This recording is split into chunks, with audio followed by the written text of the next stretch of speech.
takes possession. And a quick review here, looking at some numbers for Kyrie Irving. 11th in free throw percentage, 12th in assists, and he's in the top 15 in points per game. So he's a guy you have to account for defensively. Yeah, and going back to his free throw percentage, Steve, I mean, this guy's really been locked in at the foul line. I mean, his mechanics are flawless. The pass to Bennett. The dish to Jack. Launches it. Warriors with the rebound. Lee's got 3 rebounds so far in the game. Their last encounter was in Oakland.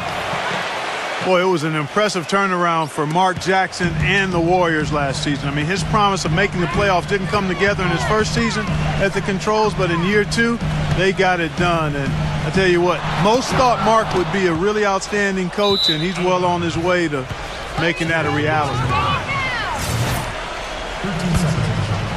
Warriors trail by 8. Curry attacking. The finger roll finish at the bucket. Curry's got 6 here in this quarter. Even with the D lurking, he made it look easy with the soft finger roll. And for Mark Jackson, there had been some questions. He had never spent time as a coach, even as an assistant. I guess the question was, Steve, would he be able to take over the reins as a head coach? Well, the biggest thing you want to do as an NBA coach is have your players buy into what you're selling. And Mark Jackson's been able to do that. His players believe in him. He motivates them. They like playing for him. And that's most of the battle right there. Not able to find it here in the second. He's off stride and off track just a bit after that one he had earlier. He can fly, can he? He'll make you forget he's a point guard sometimes. Yeah, when he does decide to attack the basket, Kevin, he can do it with the best of them. And this is the time to attack with these two teams locked in such a close game. And he caps off the fast break with a monster slam. How about that fantastic finish and the aggressive move, too, Kevin? Trying to send a message, Clark, with that slam, I think. Well, that's how you send it. 2 hands and hammer it down.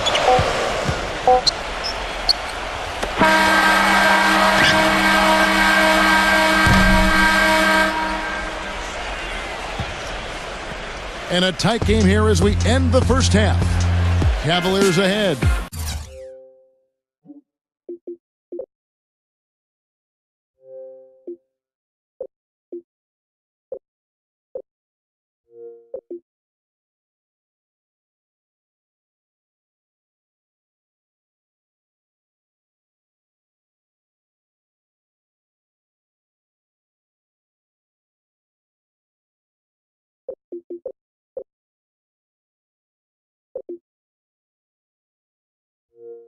Leading by... Here we go now, the start of the third quarter, welcoming you back in a closely contested first half so far. You look at Kyrie Irving in this game, he has been everywhere. Well, he created a lot of opportunities for himself in the first couple of quarters. And tell you what, he was smart with his shot making too. He really took good ones. You know, points per shot attempted is really one of the undervalued stats in the game, and it's a real measurement of efficient scoring. Kyrie Irving is out there with Jarrett Jack. Then there's Bennett. Then there's Tristan Thompson. And it's Dang in at the small forward position. That's the 5 for Cleveland right now. Well, the Cavaliers shooting one of the high points for them in this game at 54%. You know, the Cavs have been very mindful of remaining flexible in terms of the salary cap. And when you do this, you set yourself up to perhaps make a big splash in free agency at some point, and you know what's coming. They might have a chance to re-sign LeBron in 2014 with how their books look. Here's Curry, and that one comes up a bit short. And the defense got away with a major lapse there. Irving kicks to Bennett. And foul called as he misses. He'll go to the line and shoot 2. And that had been the rumor for a while. The Cavaliers looking to maybe mend some bridges and bring LeBron back into the mix when he hits free agency next year. Their books are certainly in order for it, Steve, and it might happen. Hey, you never know. I mean, nobody expected LeBron to leave in the first place, so why not give yourself an opportunity? You are...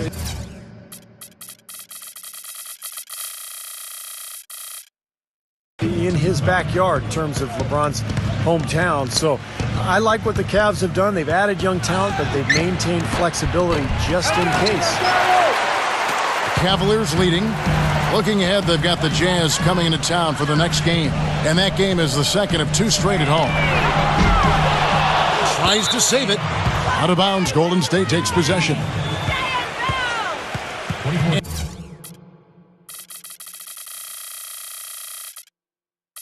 And let's look now at which teams have been the hottest offensively for the past 10 games. The Cavaliers 4th. Well, this is only a trend over a few games out of a very, very long season. But the coach has got to be pleased that his team has been able to score big with some consistency. Get there. Curry kicks to Bogut.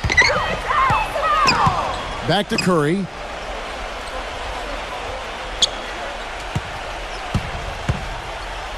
Pass to Iguodala. 4 on the shot clock. And fouled hard that time. He'll get to the line and shoot 2. They get Luol Deng. Well, Iguodala moved on from the 76ers to the Nuggets last year. Now signs a free agent contract with the Warriors. It looks to be a really good fit. I mean, all that shooting around him, just with the way he can run and defend, should allow Iguodala to be the playmaker that really is his natural game. And Steve, you mentioned how tough Iguodala is in transition. Great ball handler for his size. And Clark, I know you love his athleticism. Yeah, he's really a point forward offensively, but he can finish big, and he's always putting pressure on the defense when he's in attack mode. A good ball handler and passer. His outside shooting is up and down, but I'd love to have him on my squad. What a smooth finish. Well, he's certainly the one they want on the end of those breaks. He always finishes strong. Irving dishes to Jack. Irving, he's covered by Iguodala. And that one's good, Irving. Irving's got 32 points. Well, his body control is what I notice. I think that jumps off the page when you watch him play. Even with a defender draped all over, he's able to find a way to get to the rim and get the shot to go in. And something else he's able to do that very few players can is change his shot as he's in the air without it affecting his accuracy. I mean, that's a unique skill, and it really helps him make buckets against tight defense. And the Cavaliers call time here. At this point of the game, always important to stay focused. And while the coach goes over the game plan, these players are getting a much-needed chance to rehydrate and refuel with Gatorade. And guys, we know the drill well, all 3 of us drinking the Gatorade too. Yeah, no question. Right. I mean, Kevin, people have no idea the fatigue that can set in during a telecast. And so it's important for us to stay hydrated all game long. Clark, you're always hydrated. Yeah, I try to be, but it's usually with a combination of H2O and Gatorade.